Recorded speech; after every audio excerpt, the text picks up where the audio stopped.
এবং মঞ্চ ৭১ এমন বড় সংগঠন না যে আওয়ামী লীগের মতো একটা দল যখন এখন হিমশিম খাচ্ছে যে তারা রাজনীতিতে টিকতে পারবে কিনা, তখন মঞ্চ ৭১-এর মতো এই একটা ছোট্ট সংগঠন যারা মুক্তিযুদ্ধের কথা বলতে চাইছে তারা ফিরিয়ে আনবে আওয়ামী লীগকে, এই ধারণাটা একদম খুবই অমূলক। আমি যাদেরকে দেখেছি এবং যাদের নাম এসেছে যারা এটা নেতৃত্ব দিতে চাচ্ছেন তাদের কেউ কখনো আওয়ামী লীগের রাজনীতি, লতিফ সিদ্দিকী ছিলেন কিন্তু পরে তো উনি আওয়ামী লীগ থেকে সরে যান বা আওয়ামী লীগ তাকে বহিষ্কার করে। আওয়ামী লীগ যে বয়ানটা তৈরি করেছে যুদ্ধের, সেই বয়ানটা হয়ে গেছে যে এটা আওয়ামী লীগের ক্যাপিটাল, মানে লিমিটেড কোম্পানির মতো আর কি, যে মুক্তিযুদ্ধ আর আওয়ামী লীগ একাকার। আওয়ামী লীগের যে নেতাকর্মী সমর্থক এবং বিশাল যে ভোট ব্যাংক যেটা আছে সেটাকে মঞ্জু ভাই কতটা কমাতে পারেন এটা তার কাছেই শুনবো। ধরেন 40-45% ছিল বা 35% ছিল, তা এখন এই অভ্যুত্থানের পরে তাদের পপুলারিটি কতটা কমেছে সেরকম হিসাবে আমি যখনই অনেক লোকের সাথে কথা বলছি যারা একেবারে আওয়ামী লীগকে একটা মাফিয়া পার্টি মনে করেন এবং তাকে নিষিদ্ধ করার পক্ষে, তারাও শেষ পর্যন্ত বলেন যে 20-25%-এর নিচে তো নাই। বললাম শহীদ খান, পরপর অনেকগুলি ঘটনা ঘটেছে, যেমন মঞ্চ ৭১-কে ঘিরে এক ধরনের বক্তব্য তৈরি হয়েছে, সেখান থেকে গ্রেফতার হয়েছেন 16 জন। যদিও তারা বলছেন যে তারা কোনোভাবে আওয়ামী লীগের ক্ষেত্রে কিছু নাই, তারা মুক্তিযুদ্ধের পক্ষ দাঁড়িয়েছিলেন।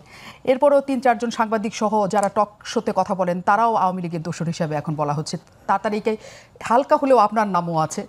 এবং জাতীয় পার্টি 2 দিন ধরে তাদের কার্যালয় ভাঙচুর এর আগেও অবশ্য হয়েছে, কিন্তু এটা আসলে তীব্রতর অবস্থায় করেছে। এর মধ্যে নুরুল হক নূর ভয়ঙ্কর রকমের আহত হয়েছেন, হাসপাতালের বেডে শুয়ে আছেন। এই যে এত সব ঘটনা, কেবলমাত্র আওয়ামী লীগ ফিরবে এই আতঙ্ককে কেন্দ্র করে, নাকি এটি আসলেও কোনো একটা নির্বাচনের দিকে যাওয়ার অঙ্কের একটা অংশ? প্রথমত তো আওয়ামী লীগ ফিরবে এরকম একটা আতঙ্ক যেটা আপনি বলছেন এটা হতে পারে। আওয়ামী লীগের তো একেবারে নিষিদ্ধ করার ফলে নির্মূল হয়ে গেছে এরকমটা তো বলা যাচ্ছে না যে আওয়ামী লীগ নাই। আওয়ামী লীগের তো 10,000-20,000 নেতাকর্মী কোথাও কোথাও পালিয়ে গেছেন এবং কোথাও অবস্থান করছেন সীমান্তের বাইরে। কিন্তু আওয়ামী লীগের যে নেতাকর্মী সমর্থক এবং বিশাল যে ভোট ব্যাংক যেটা আছে সেটাকে মঞ্জু ভাই কতটা কমাতে পারেন এটা তার কাছেই শুনবো। ধরেন 40-45% ছিল বা 35% ছিল, তা এখন এই অভ্যুত্থানের পরে তাদের পপুলারিটি কতটা কমেছে সেরকম হিসাবে আমি যখনই অনেক লোকের সাথে কথা বলছি যারা একেবারে আওয়ামী লীগকে একটা মাফিয়া পার্টি মনে করেন এবং তাকে নিষিদ্ধ করার পক্ষে, তারাও শেষ পর্যন্ত বলেন যে 20-25%-এর নিচে তো নাই। তখন যদি আপনি 20-25% হিসাব করেন ভোট ব্যাংকে, তাহলে 12 কোটি ভোটারের 25% হলো 12 আর 25 গুণ করেন, তাহলে বুঝবেন 3 কোটি। আর 3 কোটি ভোটার মানেই তো হচ্ছে 3 কোটি পরিবার। তো এই হিসাবে আওয়ামী লীগ একেবারে নিশ্চিহ্ন হয়ে গেছে বা তাদেরকে খুঁজে পাওয়া যাবে না এটা না। এবং যখনই আপনি একটা নির্বাচন করবেন, নির্বাচনে তো সকলেই ক্রিয়াশীল হয়ে যাবে, নির্বাচনটা ওপেন থাকবে এবং সেখানে আওয়ামী লীগ হয়তো যেভাবে আওয়ামী লীগকে এখন কার্যক্রম নিষিদ্ধ করা হয়েছে এবং নির্বাচন কমিশন বলেছে যে ব্যালটে তাদের মার্কা থাকবে না, অর্থাৎ তারা নির্বাচনে প্রতিনিধিত্ব করতে পারছেন না, মানে আজকের দিনে যেটা আছে। ভবিষ্যতে কী হবে এটা তো আমরা জানি না। তো সেই ক্ষেত্রে আওয়ামী লীগের যে সমর্থনটা, এই সমর্থনটা কারো কারো মাথা ব্যথার কারণ হতে পারে, কারো কারো জুজুর ভয় হতে পারে, কারো কারো ভূতের ভয় হতে পারে এবং এই চিন্তা থেকে হয়তো এই ধারণাগুলো করা হচ্ছে। এবং আপনার যে 5ই আগস্টের পরে বা এমনকি আগেও যে আমাদের 71-এর মুক্তিযুদ্ধ, আমাদের স্বাধীনতা যুদ্ধ সংগ্রাম, আমাদের যে ভাষা আন্দোলন, আমাদের 54, 62, নিউক্লিয়াস, 66, 6 দফা, 69-এর গণ অভ্যুত্থান, 70-এর নির্বাচন এবং যে আমাদের উপরে যে পাকিস্তানি জান্তা যে যুদ্ধটা চাপিয়ে দিয়েছিল, একটা যুদ্ধ হয়েছিল দেশে। এখন হয়েছিল বলছি যে আপনি আবার আমাকে জিজ্ঞেস করেন না আসলে হয়েছিল কিনা, তো যুদ্ধ হয়েছিল, নিজে চোখে দেখেছি। এখন অনেক আমাদের তরুণরা আছেন যারা এই যুদ্ধটা দেখেননি, নাও দেখতে পারেন, আমাদের সব কিছু তো আমরা দেখিনি। আমরা তো 45-এর বিশ্বযুদ্ধ দেখি নেই, ওই যে 39 থেকে 45, অথবা আমরা প্রথম বিশ্বযুদ্ধ দেখিনি, অনেক কিছু আমরা দেখি না। বাট ইতিহাস থেকে আমরা পড়ালেখা করি এবং ইতিহাসকে একটা যদি আপনি একেবারে ব্যক্তির চিন্তার বাইরে যে পড়ালেখা করেন তাহলে অনেক কিছু পরিষ্কার হবে।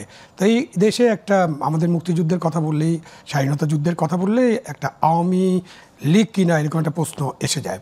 প্রথম দায় হলো আওয়ামী লীগের।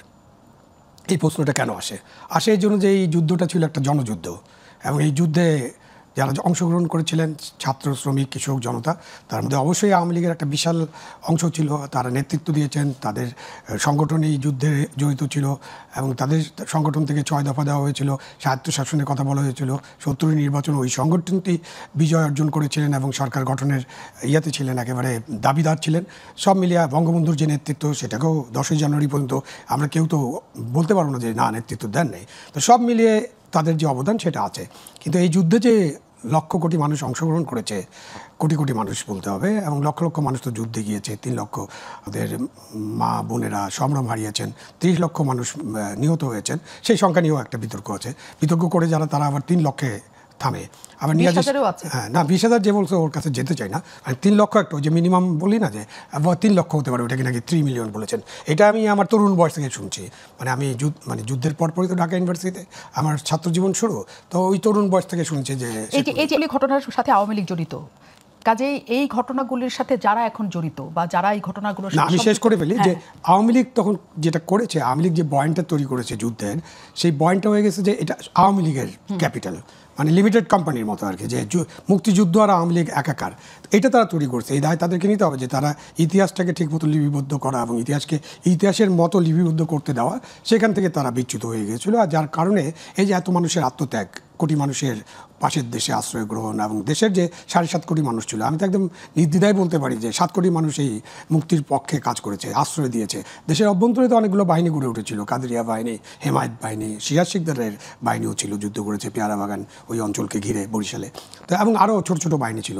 এই যে মানুষের যে সমর্থন, 7 কোটি মানুষের, সাধারণত এই যুদ্ধটা একটা পরিণতির দিকে গিয়েছে। তো সেখানে আওয়ামী লীগ যেটা বয়ান তৈরি করেছে, ওই বয়ানের কারণে অনেক তরুণ বা অনেকেই যারা ইতিহাসটাকে আরও বেশি পড়াশোনা করলে হয়তো তাদের ধারণাটা হবে, সেই কারণে এখন মুক্তিযুদ্ধের কথা বললে আওয়ামী লীগ ট্যাগ দেওয়া হচ্ছে। তো সেটা হলো জুজুর ভয়টা। তো সেই ভয়টা, সেই ট্যাগিং থেকে বেরিয়ে আসতে হবে।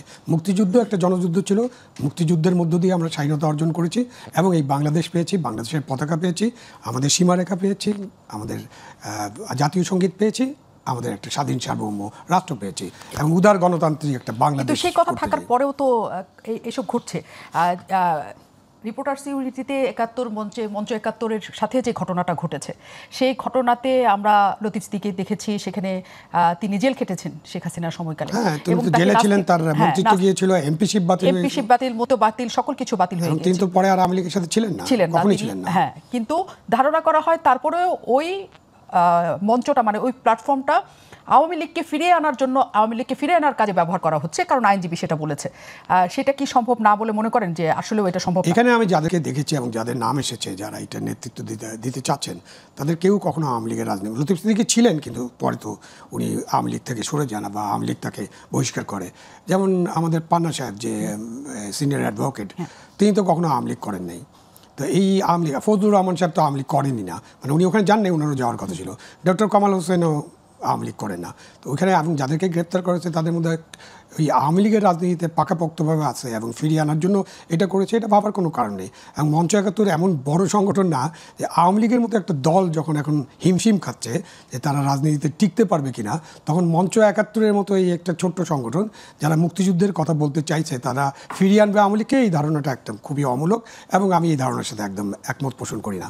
মঞ্চ 71 কেন এই কথাগুলো বলছে? মঞ্চ 71-এ যে 5 দফা ছিল, আমরা নিশ্চয়ই আরেকদিন আলাপ করেছিলাম যে 5 দফা, সেখানে আমরা কিন্তু ওরা পরিষ্কারভাবে বলছে আমরা কোনো দলের পক্ষে না, আমরা কোনো দলের দায় মুক্তিযোদ্ধাদের উপর চাপানো হোক এটা আমরা চাই না। এবং তারা যেটা বলছে যে যেভাবে 71-কে মুছে ফেলার চেষ্টা করা হচ্ছে, যেভাবে সংবিধানকে ছুঁড়ে ফেলার চেষ্টা করা হচ্ছে, যেভাবে আমাদের জাতীয় সঙ্গীতটাকে মানে ছুঁড়ে ফেলার চিন্তা করা হচ্ছে, সেইখানে মঞ্চ 71-এর বক্তব্য যে মুক্তিযুদ্ধের অবমাননা বা মুক্তিযুদ্ধকে মুছে ফেলা, এটার প্রতিবাদ করছি। আপনার কাছে প্রশ্নটা রেখে যাই, এটা এই কারণে বলা হয় যে 71 মুক্তিযুদ্ধ এইসবকে মানে সমুন্নত রাখা এবং আওয়ামী লীগকে ফিরিয়ে আনার ক্ষেত্রে দুটো পারস্পরিকভাবে কাজ করে। কারণ বলা হয়ে থাকে, এক ধরনের কথায় বক্তব্যই আছে যে মুক্তিযুদ্ধ আওয়ামী লীগের কাছে সবচেয়ে নিরাপদ। কারণ এই কথাটা শোনার পরে মুক্তিযুদ্ধ সংক্রান্ত সকল সংগঠন এই সময়কালে কাজ করতে পারবে কিনা, সেই প্রশ্ন রেখে তাদেরকে কাজ করতে দেওয়া হবে কিনা, সেটা কিন্তু প্রশ্ন রয়েছে। আমি আপনার কাছে আসবো।